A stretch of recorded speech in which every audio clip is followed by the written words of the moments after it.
Now the webcam's not working. 1 second, please.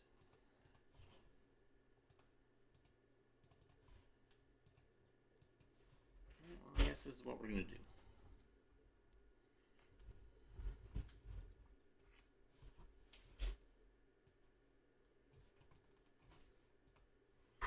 Hi everybody, I'm Skip Elsheimer. Welcome to the AV Geeks Lunchtime Streaming Show, where I am always throwing a wrench into what I'm doing all the time. That's just kind of how my brain works. Maybe it's steroid related or not, but I was trying to figure out how to do efficiently capture film strips, and I found this thing, this Kodak Scanza. Kodak did not make this; they just put their brand name on it. And the camera's not bad, but as you saw halfway through, the unit shut down, so I'm gonna have to figure that out.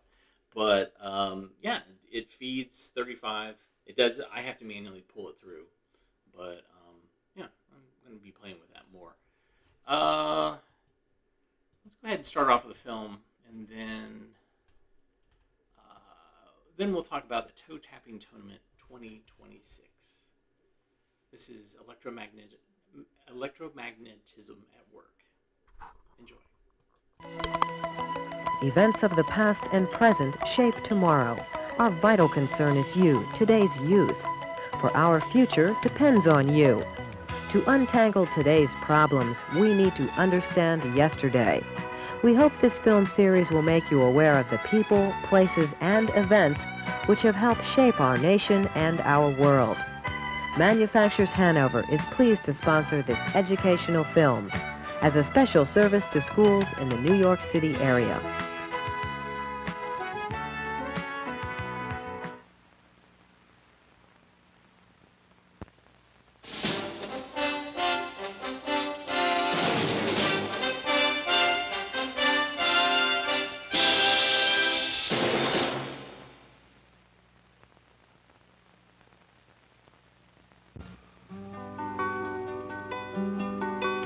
Years ago, the great scientist Sir Isaac Newton proposed that various colors of light were basically similar phenomena. About a century ago, another great English scientist, James Clerk Maxwell, suggested that all possible forms of electromagnetic energy, from radio waves to light waves to the later discovered atomic radiation, were similar wave phenomena. This program describes the various forms of electromagnetic energy and how they have been applied to meet human needs.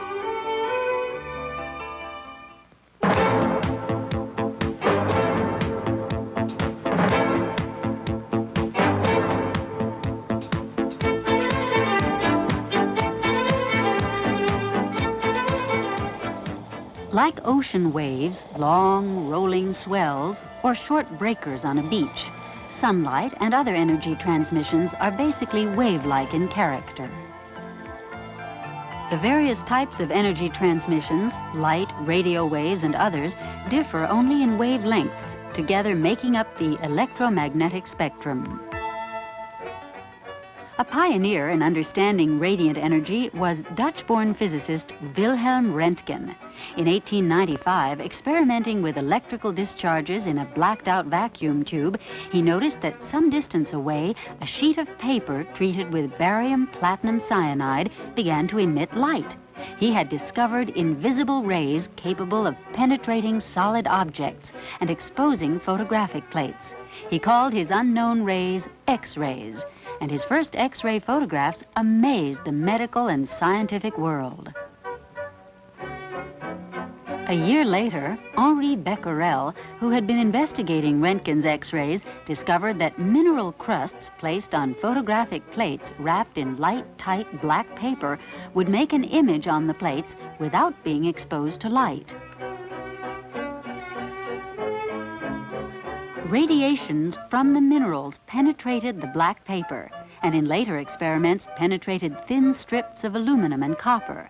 Becquerel had discovered radioactivity, though he didn't call it by that name.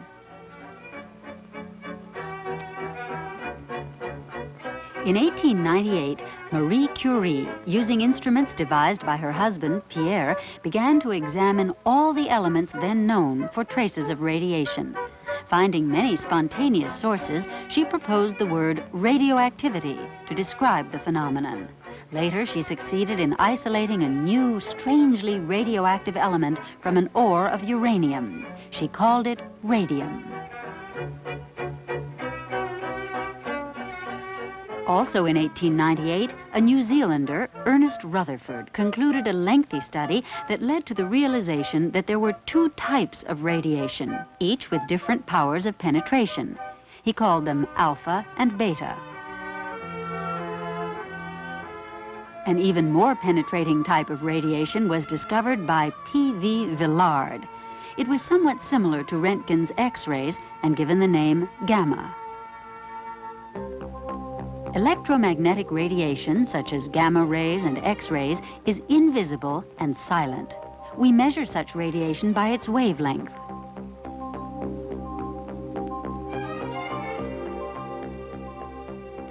In this diagram, we can see types of radiation with three distinct wavelengths.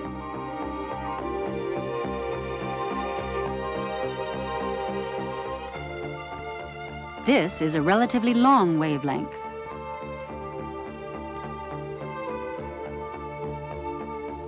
We can create these waves with special equipment, which transmits them from a broadcasting station. The waves can measure up to 1 kilometer from crest to crest. We cannot see or hear the waves, but a radio receiver can transform them into sound waves we can hear. The waves will pass through buildings and people and do no harm. They do, however, lose some of their strength as they pass through things. The concrete and steel reinforcing rods in an overpass absorb so much radio energy that there is none for the radio to pick up. Shorter wavelengths can be used in transmitting TV pictures. The length of the rods on TV antennas is related to the wavelengths of transmission. Radar employs shorter waves, wavelengths which will not pass through aircraft or ships. Instead, radar waves bounce off objects, returned to the sender as images on a screen.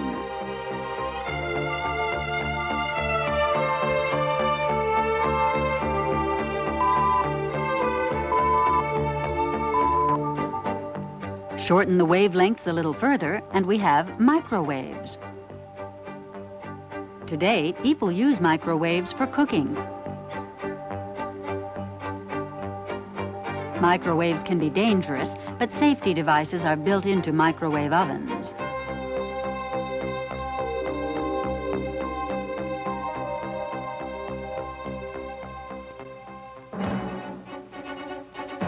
Let's see how far we've moved down the electromagnetic spectrum. So far, we have seen radiations from radio, TV, radar, and microwaves. Now let's discuss an even shorter wavelength, infrared radiation. Such infrared rays are used to operate a TV by remote control.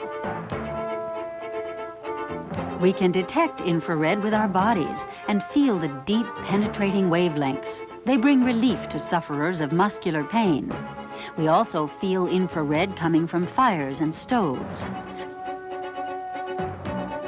By using special heat-detecting film, we can take pictures of heat, like this. Rescue workers find people buried under debris by using heat-detecting cameras. So far, none of the radiations discussed have been visible to our eyes. To detect them all, you have to use special instruments. Now we'll consider wavelengths which are even shorter, the visible light wavelengths, from 400 to 700 micrometers, or 4,000 to 7,000 angstroms. Each color you detect with your eyes has a particular wavelength. As the wavelengths shorten, they reach the level of ultraviolet light. Such ultraviolet light promotes tanning, though too much exposure can be harmful.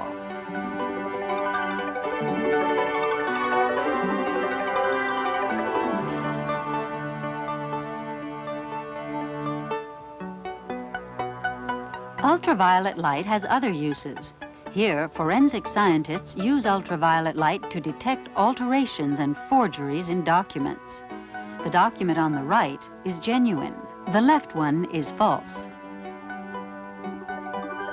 As wavelengths become shorter still, we reach X-rays. Since they were discovered by Röntgen a century ago, X-rays have proved very useful.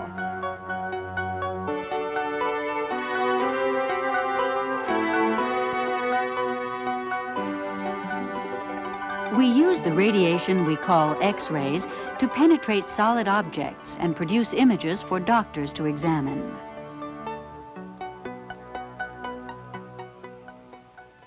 We are now down to very short wavelengths, less than the thickness of an atom. We need to know about atoms because that's where the X-rays start, from inside atoms. An atom is small indeed.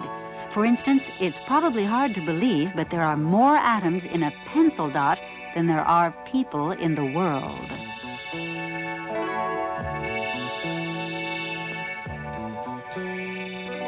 Yet atoms are very important because everything, not just the pencil dot, but everything is made up of atoms. You are, I am, rocks, liquids, all consist of atoms.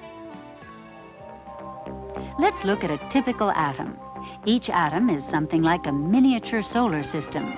The outer shell consists of tiny particles. These are electrons. The cloud of electrons surrounds a central part called the nucleus.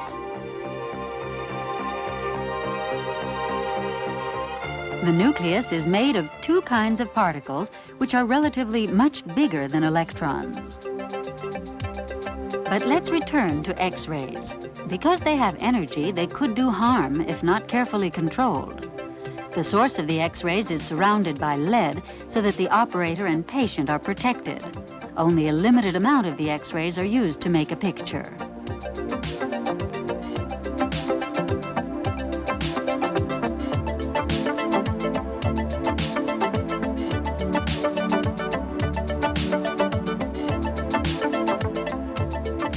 X-rays are energy coming from the innermost orbits of electrons. Of course, only certain atoms give out X-rays.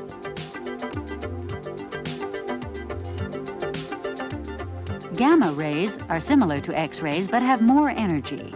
Here, they are in their place in the electromagnetic spectrum.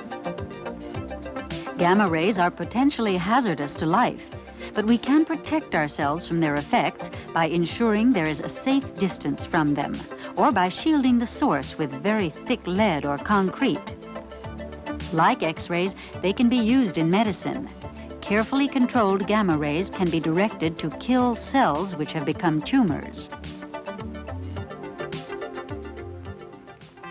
Many years ago, hypodermic syringes were expensive, so each syringe was used on many patients.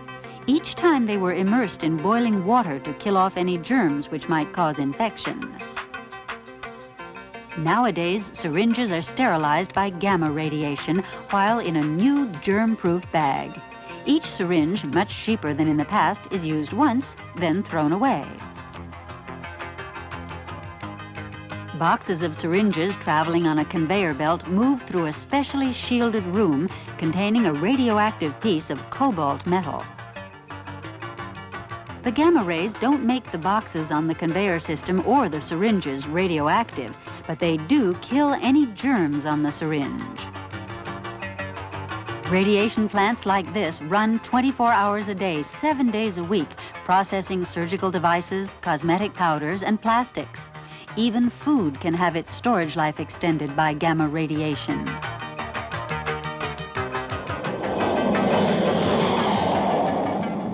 Here's another use for gamma rays, testing the combustion chambers of jet engines. They run for hundreds of hours at very high temperatures, and it's essential that no cracks develop in the metal.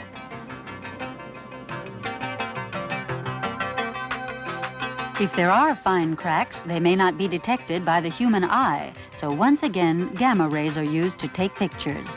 If defects exist, the chambers are replaced. As this program has shown, most forms of radiant energy are both useful and potentially hazardous. Sunlight, for example, is necessary to life in many ways. Without it, we'd have no food. Yet the sun's rays can harm us, even kill us. As with sunlight, so with most wavelengths of the electromagnetic spectrum. Once we've learned how to deal with them safely to protect ourselves, they've proven very useful.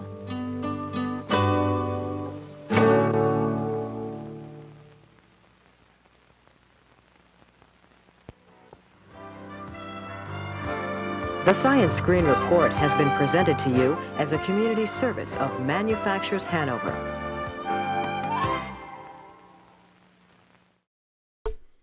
Thank you again to Manufacturers Hanover for that fine film. I think the titling in the beginning was just a computer screen. Like that type was, it looked like it was generated by a computer, not a very good computer. Okay, so Tuesday night, I think 9 p.m. Eastern Standard Time, we're going to be doing the Toetapping tournament with Found Footage Festival. I've been invited to participate with them. It's not going to be just Found Footage Festival versus AV Geeks. We'll be folded into that because there's a lot of overhead with that. And honestly, I don't always like how it plays out when we do that. Although we have won twice, it took forever to get them to follow through with what they were going to promise me. I am not interested in doing stunts for them right now. But anyways, so I looked at my notes and there were some things that were voted on. And so I picked 4 that I thought were pretty good. And so we're going to watch the 4, and then you're going to email me at skip@avgeeks.com, and we're going to pick 2. So pick your favorite and pick your second favorite. And email me. Don't do it in the comments because comments are all wacky. So here's from, I can't remember what film this is from, Jasper's Hospital Experience, I think. This is We're Not Candy. Hey, what are we doing out of the bottle? This is dangerous. A little kid might come along and think we were candy. That would be awful because we're medicine. He might even eat us. No. This is serious. We could make you delirious. You should have a healthy fear of us. Too much of us is dangerous. We're not candy. Believe us.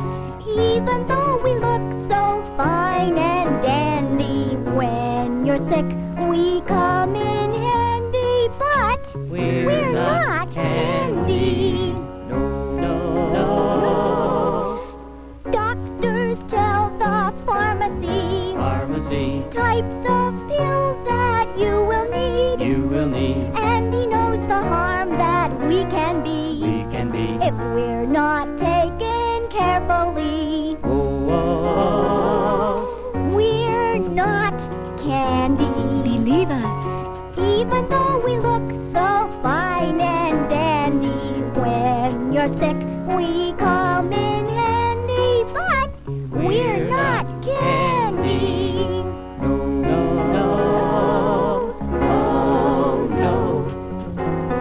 Let's get back in the bottle. Yeah, come on, let's go. That's where we belong.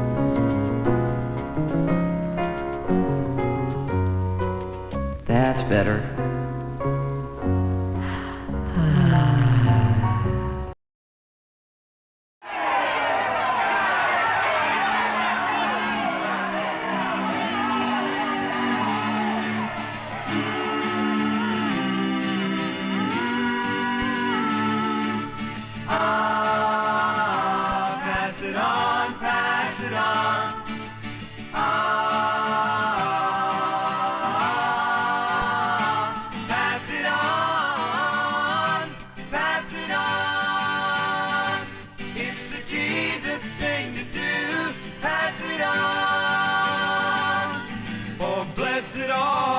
peacemakers, the earth to them belongs. For they take it on themselves to make peace and pass it on. It's a Jesus thing to do, pass it on. It's a Jesus thing to do.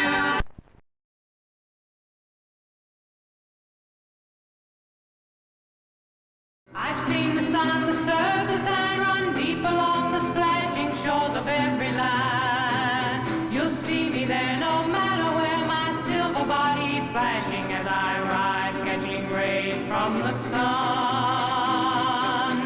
Here I'm free, the shining silver water hanging over me is all the world I need. And in sheer ecstasy I rise to break the surface, scan the sky, rise, rise, till I fall again. Back into the silver water, back into my home, back into the place I call Mother Country.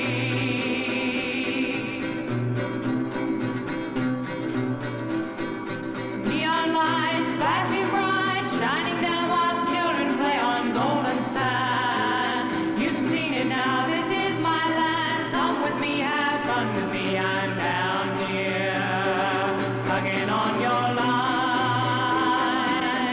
Here I'm free, the shining silver water hanging over me is all the world I need. And in sheer ecstasy I rise to break the surface, scan the sky, rise, rise, till I fall again. Back into the silver water, back into my home, back into the place I call Mother Country.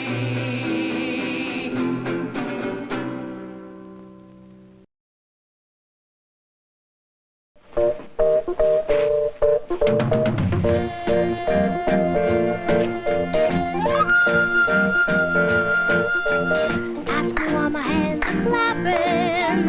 Ask me why my toes are tapping. Something great's about to happen. 1, 2, 3. Feel so high, I'm on the ceiling. No more lying and no more squealing. Ask me how this brand new feeling feels to me. Well, to tell the truth, I feel like singing. Look what I've achieved. It's great to be believed. I'm confessing that I've learned my lesson. To tell the truth, I feel like flying, but now I think I could. Never knew it could feel so good. To tell the truth. Ask me why my hands are clapping. Clapping, ask me why my toes are tapping, tapping. Something great's begun to happen. Glory be. We believe in our boy Brian. Told the truth without half trying. Everyone who's through with lying, sing with me. Tell the truth, I'll be like singing, glory and behold. It's time to join the fold. Non-believer, get that fever. To tell the truth, I feel like flying, but now I think I could. Hallelujah, it feels so good. Hallelujah, it feels so good. To tell the truth, to tell the truth, to tell the truth.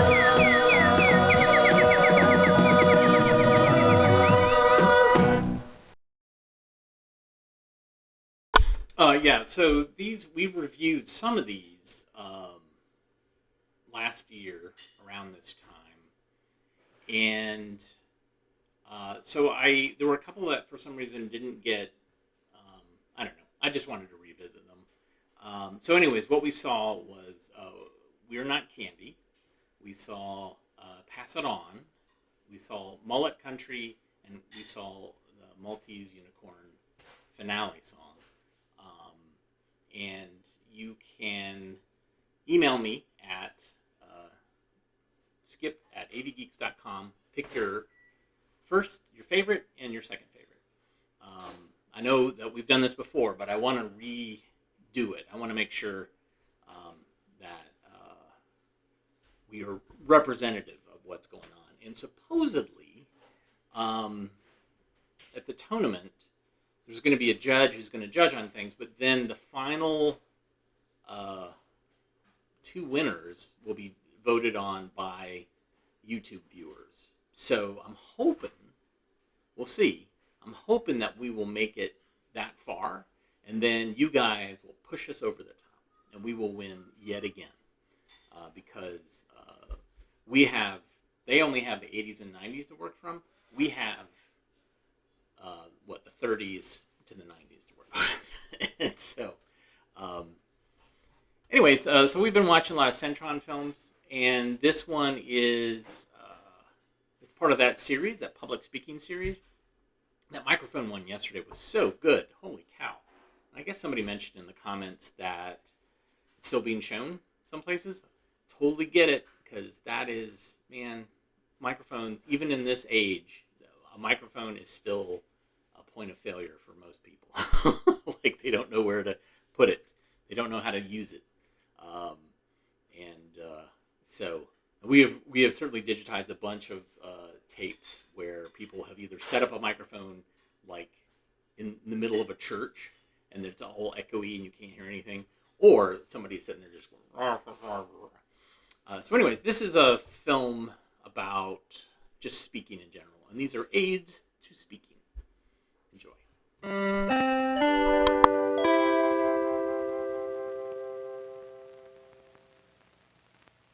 And finally, the reason that I was so delighted to be invited to Detroit is because this is the citadel of our corporate image. We must defend that image. And with a proper defense, sales will follow. It is a goal we can meet that must be met. And with your help, we will succeed. Bravo! Thanks. Is the audio okay? The volume all right? Coming through loud and clear, even in the back. Great. Thanks very much for your assistance. Just checking the public address system. I do a lot of speaking in my work, and wherever I go, I try to check things out before the audience arrives. The size of the room, the seating arrangement, and especially those all-important aids to public speaking, the microphone, the lectern, and my visual aids. You really can't be too well prepared. I learned that lesson the hard way. Several years ago, when I was still a novice speaker, I was asked to address a sales convention. I worked hard preparing that speech. Really burned the midnight oil. When the big day came, I was really nervous, but I was ready. I thought. Thank you. Are you all set? Yeah, I think I've got everything under control. Where's the easel? Easel? Yeah, for my visual aids. We don't have an easel. I was in trouble already. I'd assumed there'd be an easel to hold my flip chart, but there wasn't, and it was too late to find one. Well, maybe I can prop them up on the lectern. Lectern? Don't tell me you don't have a lectern. Larry, you didn't tell me you needed a lectern. Who would have supposed that you would not? No easel, no lectern. What was I to do? Then I had another thought. Surely someone had made arrangements for a microphone. What about the microphone? Microphone. That we have. Phil, that's a hand mic. I've got my hands full now. How can I handle this and that? I need a stand or a boom or a lectern or an easel or something. I can't go on. I don't have to tell you what that speech was like. This, salesmen must take drastic action to turn the problem around. Even with the hastily arranged help with the visual aids, that speech was a disaster. Salesmen's earnings have fallen drastically below the 150,000 mark, who...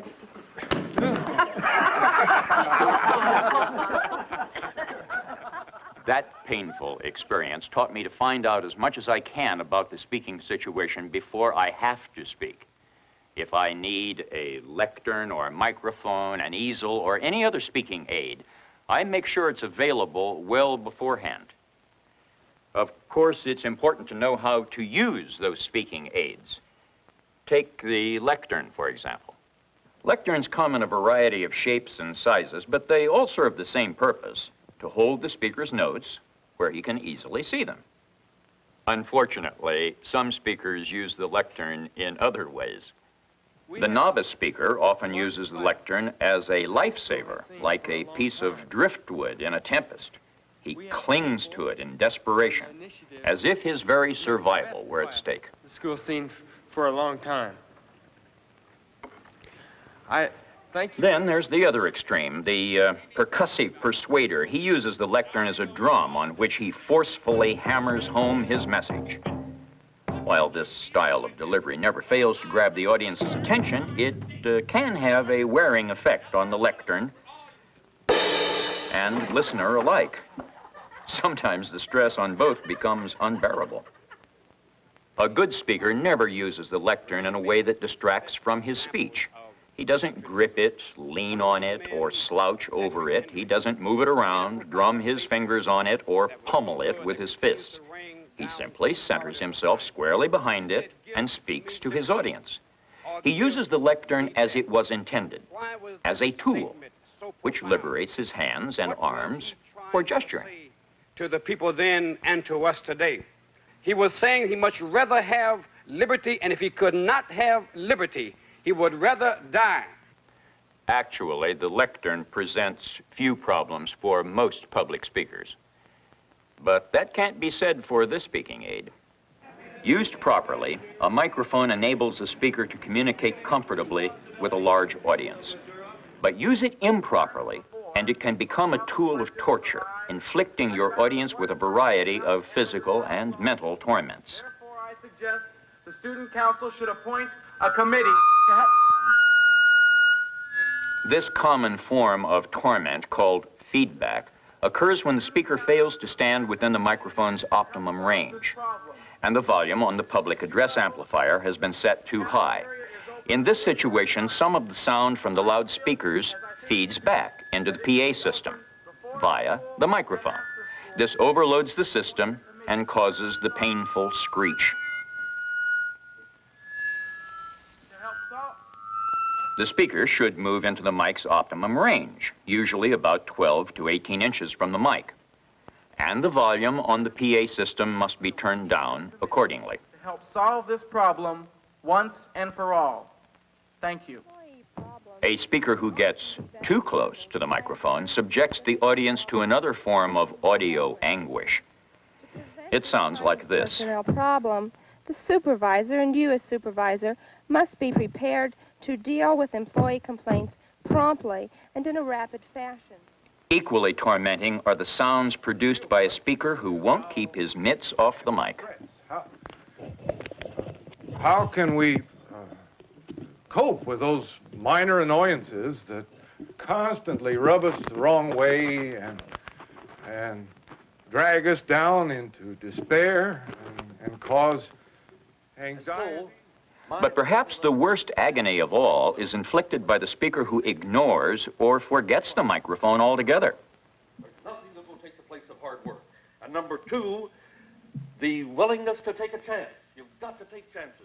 And number three, you've got to be able to delegate A good authority. speaker would rather communicate with his audience than torture it.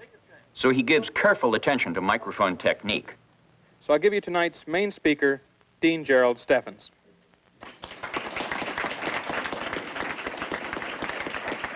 The experienced speaker adjusts the microphone to the correct height before he starts speaking. Should he have trouble, he simply asks the chairman for help. He's careful to place the microphone so the audience can see his entire face above it. He knows that lip movements and facial expressions help his audience understand what he's saying. Ladies and gentlemen. He stands comfortably erect and speaks into the microphone in a clear, strong voice. He usually evaluates his clarity and volume by listening to his voice as it's broadcast from the speaker system. However, in a field house, stadium, or large auditorium, the sound reverberation may be so distracting that a speaker must try to ignore his amplified voice. Of this great university. So as you leave here tonight to pursue that vision, do so with the well. In this situation, it's best to concentrate on what you're saying as you speak to avoid being distracted by your voice coming from the loudspeakers. Realize that your education must continue all the days of your life, ever building on the foundation. Regardless of the speaking situation, your goal should always be to communicate with your audience. That's why if you are ever unsure of your listener's ability to hear you, ask. This is our first class. Your audience will appreciate this simple act of courtesy. Can you hear me okay in the back? If you can hear me, raise your hand. They'll also appreciate the courtesy you show by turning away from the mic to cough or clear your throat. The experienced speaker knows the microphone is a valuable speaking tool, and he lets this tool do most of his work for him. For example, to emphasize a point, he need not step back and raise his voice. He can lean forward and lower it. Thoreau spoke of it long ago. As Thoreau once said, "It takes two to speak the truth, the one to speak and another to hear." A good speaker is especially mindful of the use of his microphone when he employs visual aids. Otherwise, he might commit this common mistake. View through the head-up display is shown on this illustration. As you can see, There are several simple solutions to this problem. You can place the visual aids closer to the microphone. as you can see, there is a circular area aiming. Have an assistant handle the visual aids. Is shown on this illustration.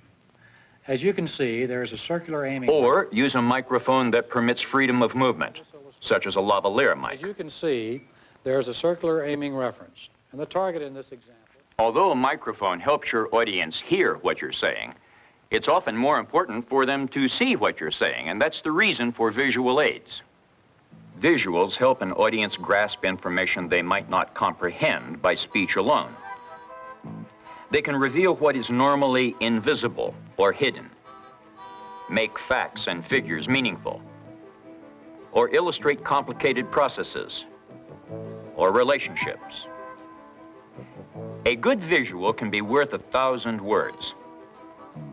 But no one benefits from a drawing that's too small to be seen, a slide that's out of focus, or a chart that's too crowded or complex. And using a meaningless, unnecessary visual does nothing but make a speaker look ridiculous. What then is the solution, you may ask? Well, I'll tell you. The solution is to increase sales. Now, that's right. Increase sales. And you all know how to do that. The way you increase sales is to make sure that the point is, use visuals only when they really aid the audience's understanding. If they add nothing to what you're saying, don't use them. Increase sales. When you do use a visual aid, make it large enough for the entire audience to see clearly. Use broad, heavy lines and different colors to make distinctions clear from a distance. Keep your visuals simple and uncluttered. Don't try to put too much information on one visual. Instead, simplify your material by using a series of illustrations. Essentially, product knowledge, selling skills, and attitude. 3 elements in what I think of as the sales triangle. Let's examine them each in turn. First, product knowledge. What you should know about what you are selling. Product knowledge in Flip charts are a particularly effective aid when you're speaking to smaller audiences. Besides adding interest to your speech, they can list your main points, so you don't need a written speech or note cards. long-lasting, and price. How does the product compare with those of your competitors? Also, the physical movement involved in flipping the pages and gesturing helps relieve the tension that often causes stage fright. When addressing a large audience, you'll have to transfer your visuals to slides, film strips, or transparencies for projection. These materials permit enlargements for easy viewing. A good speaker never allows a visual aid to become a visual hindrance. He always thinks of the audience and talks to it, not the visual. He glances at the visual only long enough to locate or point out specific information. He then turns back to his audience. A good speaker also keeps all visual aids out of sight until they're needed. Otherwise, they arouse the audience's curiosity and thus hinder communication. See from looking at the skeleton, the clavicle gives good support. For the same reason, he removes or covers visuals when he's finished with them. One of the reasons that human beings... As you probably realize by now, the proper use of any aid to public speaking, the visual aid, the lectern, the microphone, is largely a matter of common sense. As a matter of fact, you might say the greatest speaking aid you have is right here. By following the examples of good speakers A very successful year, and I think you're to be commended for your accomplishments. and avoiding the mistakes of the bad, you can become a better speaker and experience the satisfaction that comes from reaching your audience.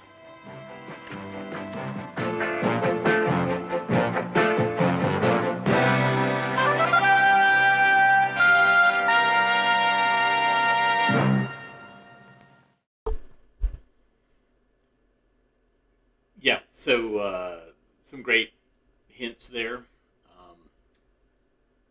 I love the fact that they talked about film strips and transparencies.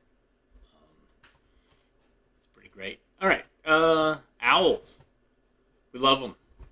At one point, I had owl karma from rescuing an owl that was hanging out in the middle of the road. It had been injured, and it was a barred owl. And it was like midnight, and it was just hanging out in the middle of the road near the archive. And myself and a filmmaker who was visiting me at the time, we both coerced it into an old iguana cage that I had, and we kept it safe. And then the raptor rescue people came. So I had owl karma, which I think I used up when my car spun out of control in West Virginia. Okay, more than you need to know. So anyways, here's a film about owls. Enjoy.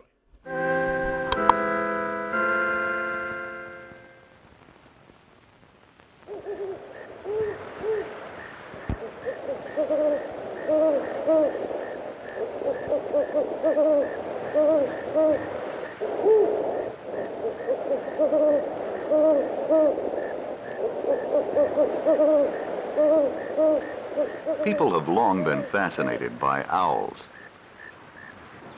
Though most owls are woodland dwellers, they live in nearly every type of environment, from arid desert to Arctic tundra. Owls, in fact, are found worldwide, with over 15 species in the United States alone. The great horned owl occurs continent-wide. This 3 to 4 pound giant is perhaps the most aggressive of all native owls, and seems to wear an angry glare to prove it. Some call the horned owl the tiger of the air. The great horned, along with most other owls, is nocturnal, which means active at night. It appears to be well adapted to operate in darkness. Large, uniquely constructed eyes, 35 times more sensitive to light than ours, give it superb powers of night vision, and it flies quietly for attacks in the dark. The owl's wing feather, on the left, has a fringe which the hawk's, on the right, lacks. This fringe reduces wing noise. Fluffy body feathers also muffle sound. Keen hearing helps where vision fails. Large ears lie hidden beneath head feathers. Owls also have unusual feet. Most birds have 3 toes in front, 1 in back. The third talon of the owl is reversible for better gripping.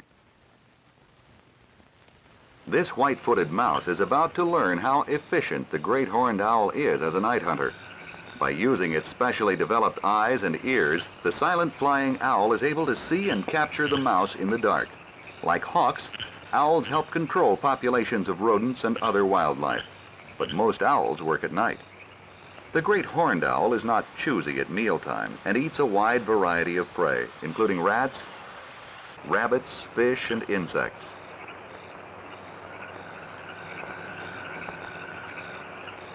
Even skunks are table fare for the great horned owl.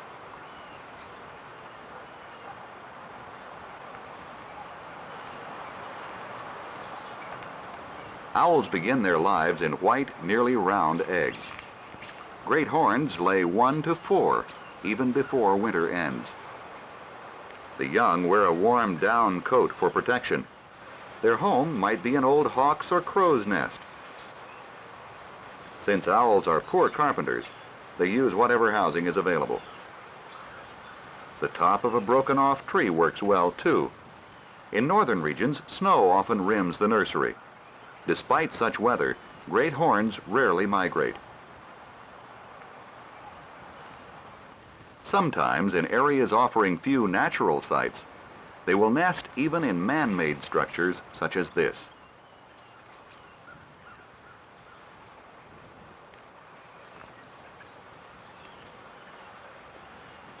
At night, the young become hungry and welcome room service from their mother.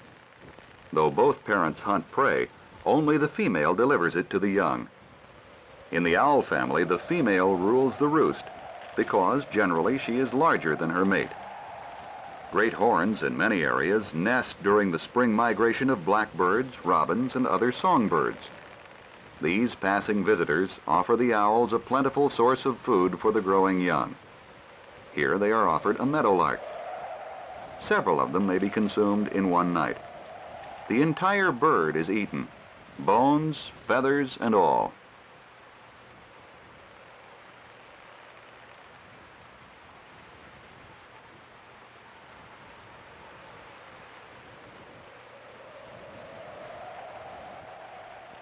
These 3-week-old young will fledge, or leave the nest, in another 3 weeks and follow their parents until fall.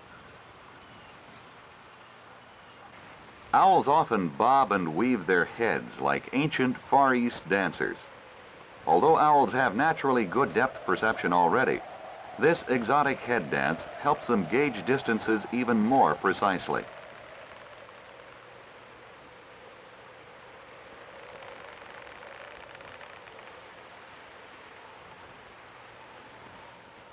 If we were to design a better mousetrap, it might look like this. The barn owl is the mouse-catching champion of the world. This aptly named bird often nests in barns. It also uses water towers, silos, church steeples, and a variety of other buildings in both rural and urban settings. Is there a place for them near your school? This monkey-like face is one that mice should fear. The barn owl's talons, attached to unusually long legs, are deadly enemies to mice. 4 to 6 young comprise the average brood. The little mouse-eaters may vary in size because owls often lay eggs several days apart, but incubation may start when the first egg is laid. The farmer counts himself lucky to have this tenant family, since it helps control rodents on his land.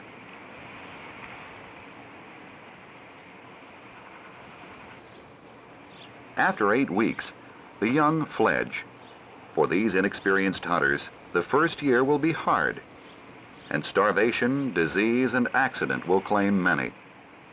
But some will survive to breed and continue the species.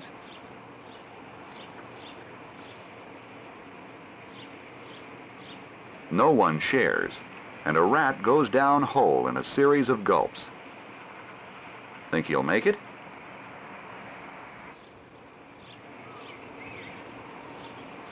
Of course, but with little room to spare. Such manners. These are pellets. They are compact masses of fur, feathers, bones, and certain other parts of prey. Owls regurgitate or spit up pellets to get rid of such matter, which will not pass through the digestive tract. Researchers have found that pellets contain a record of an owl's diet. For instance, one recent study of barn owl pellets revealed that rodents provide 90% of the food for some individuals. This material came from the pellets found beneath the roost of one barn owl. One of North America's smallest owls is the saw-whet. Its tiny body, hidden beneath fluffy feathers, isn't much bigger than a bluebird's. Nonetheless, it is a mighty hunter. And white-footed mice should be careful in saw-whet country.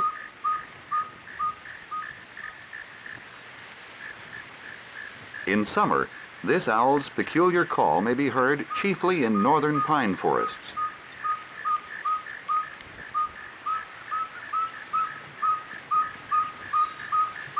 It winters in our central states. The screech owl is another economy-sized model. This 8-inch bird occurs in towns, orchards, and woodlots of every continental state except Alaska. Members of the clan come in different colors, ranging from red to brown to gray.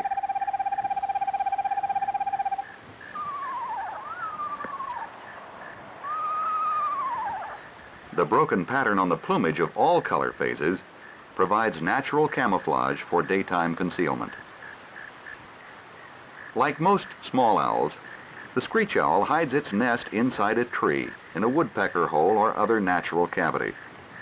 These pint-sized predators are aggressive and might be called the wildcats of the air. During nesting season, they sometimes attack people who venture too near their nursery. The young are fed a variety of prey, including mice, small songbirds, reptiles, amphibians, and a collection of large insects that would delight an entomologist.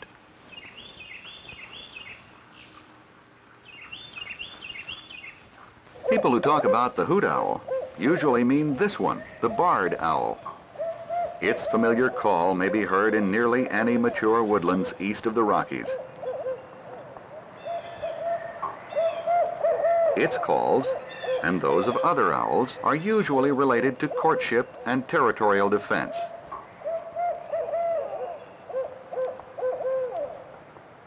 Is its head on upside down? No. Owls have rubber band-like necks that can twist 3/4 of a circle. Barred owls love water for bathing and hunting. They regularly eat fish, frogs, and crayfish, in addition to small mammals and birds. Big brown eyes create a wise, gentle appearance. Though not especially intelligent, no owl is. The barred owl is mild-tempered and might be called the teddy bear of the air. Still covered with down, the young can hardly fly when they leave the nest. The 5-inch-long elf owl of the southwestern deserts is our smallest owl.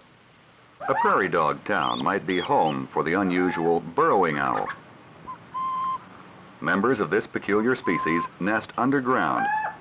They often use deserted burrows of prairie dogs, badgers, and other hole-digging mammals, but sometimes even dig their own. They live in the dry, short grass plains which cover much of the West and a small portion of Florida. In favorite areas, they may concentrate together to form communities of a half dozen or more pairs.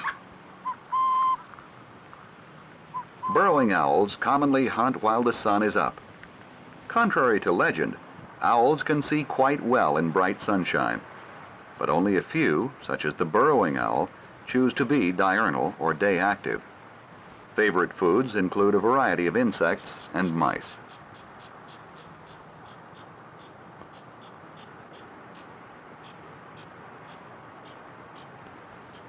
The crow-sized short-eared owl is another ground dweller, though it does not enter holes. The ear tufts from which it draws its name are small and hard to see, and why it or any other owl has them, no one knows for sure. The short-eared nests in open prairies and marshes, chiefly from our border states to well beyond the Arctic Circle. It winters in fields throughout the United States, where it feeds heavily on mice. The tangled spruce woods of Alaska and Canada host another unusual member of the owl family, the hawk owl. Like a hawk, it often hunts during the day from high treetop perches, which most owls shun. Adding to its hawk image also are its long tail, tilted rather than upright posture, and rather small eyes. The snowy owl lives even further north. This white giant occurs all across the treeless tundra surrounding the North Pole.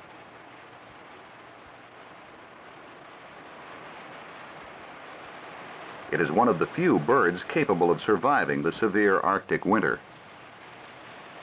It dresses warmly for the cold weather. Long feathers protect even the nostrils. The nest is merely a shallow dish scraped in the earth. Up to 10 eggs may be laid, though if food is scarce, not all the young will survive.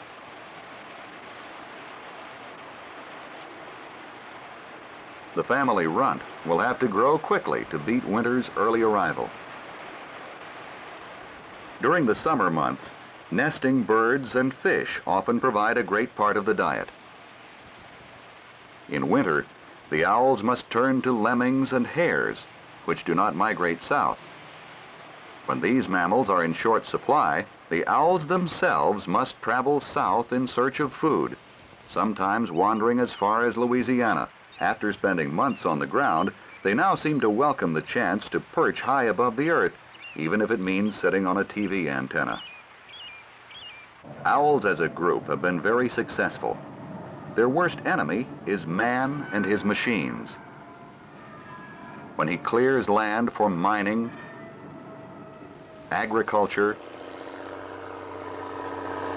or housing, he often destroys hunting and nesting sites. He also kills the owl's prey with pesticides, which may poison the hunter as well.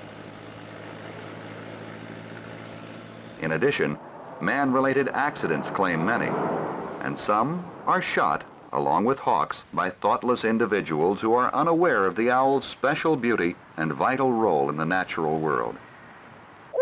Owls live as predators among nature's night prowlers. They help keep wildlife populations in balance and add unusual variety to the wild world. The next time you are out after dark, listen. Perhaps you'll hear an owl busy patrolling the nighttime wildlife airways.